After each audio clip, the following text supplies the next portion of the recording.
যা পারমাণবিক অস্ত্র আছে তা দিয়ে পৃথিবীকে ১৫০ বার উড়িয়ে দিতে পারে মার্কিন প্রেসিডেন্ট ডোনাল্ড ট্রাম্প। এবার এমনই মন্তব্য করে আলোচনার জন্ম দিয়েছে স্বয়ং মার্কিন প্রেসিডেন্ট। কি এমন অস্ত্র রয়েছে মার্কিনীদের হাতে এবং তা কতটা শক্তিশালী, সেটাই এখন সবচেয়ে বেশি চর্চিত বিষয়।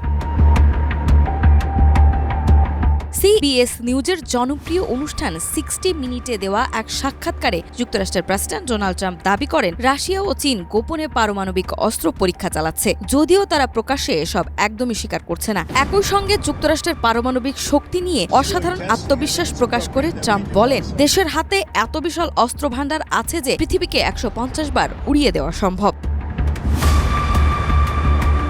সাক্ষাৎকারে উপস্থাপিকা নোরা ওডলেন যখন জানান যে বর্তমানে একমাত্র উত্তর কোরিয়াকে পারমাণবিক পরীক্ষা চালাতে দেখা যাচ্ছে, তখন ট্রাম্প তৎক্ষণাৎ পাল্টা জবাব দেন। তিনি বলেন, রাশিয়া ও চীন পরীক্ষা চালাচ্ছে, কিন্তু তারা এসব প্রকাশ্যে বলে না।